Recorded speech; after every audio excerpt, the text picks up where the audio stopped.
We often talk about breaking down, but we don't always talk about what happens after. So for me, after I went, as I say, I went through some dark stages, feeling like I'd failed my children. I went through 10 years of domestic abuse.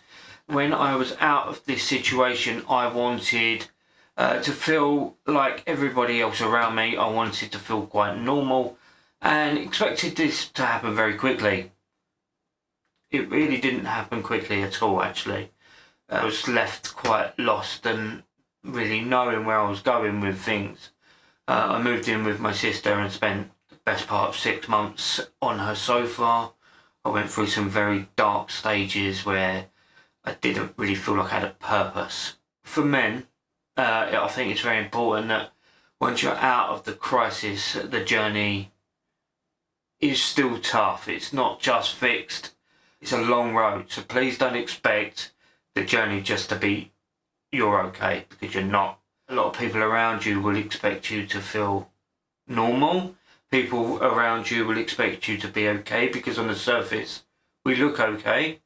We're not always okay. We often talk about breaking down, but we don't always talk about what happens after. Me, after I went, as I say, I went through some dark stages, feeling like I'd failed my children, almost feeling very, very embarrassed with life and myself. We don't always talk about that part, do we? We always talk about the crisis itself. The journey afterwards is also very important. And again, I want to just cover that you almost lose purpose. We all almost lose clarity of who we are. And that's very scary for a lot of men. Things around me started to settle, but something inside didn't.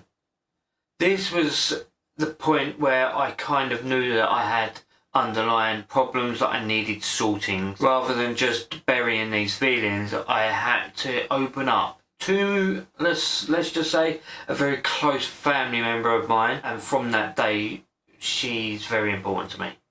And that's my sister.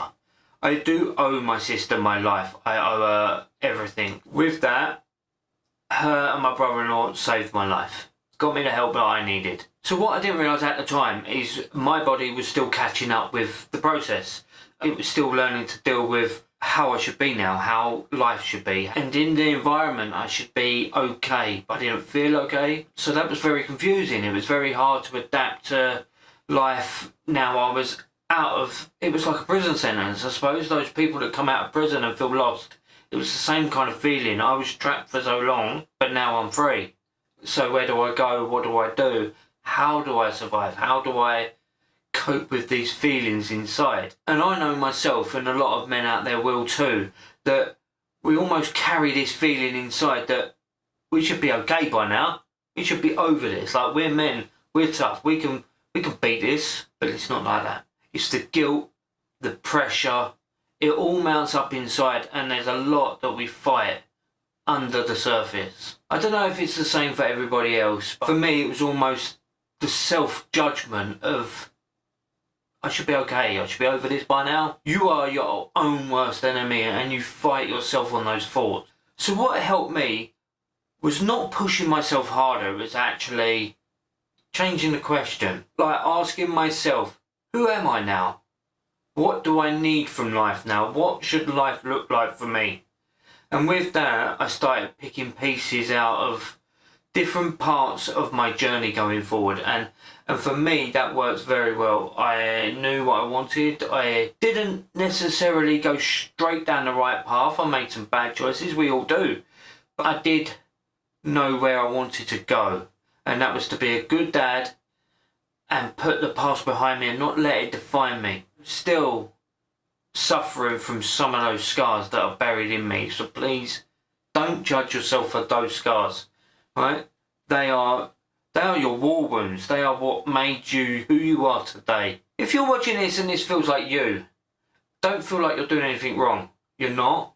You're only human, and we all judge ourselves in so many ways. We don't deserve to be a victim to people. We don't deserve to suffer in that way. Our own minds is one of our biggest battles, so let's battle it, let's beat it, and let's all be here together. The strength here It's about noticing your limits, noticing who you are today and who you want to be tomorrow. If you are in a space where you're out of the crisis, but you're still feeling lost, please don't judge yourself.